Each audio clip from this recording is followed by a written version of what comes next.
اور وہی تو ہے جس نے تمہارے کان اور آنکھیں اور دل بنائے لیکن تم کم ہی شکر کرتے ہو. اور وہی تو ہے جس نے تم کو زمین میں پیدا کیا اور اسی کی طرف تم سب جمع ہو کر جاؤ گے.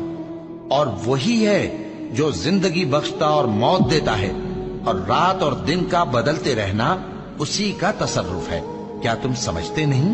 بات یہ ہے کہ جو بات اگلے کافر کہتے تھے اسی طرح کی بات یہ کہتے ہیں کہ جب ہم مر جائیں گے اور مٹی ہو جائیں گے اور ہڈیوں کے سوا کچھ نہ رہے گا تو کیا ہم پھر اٹھائے جائیں گے؟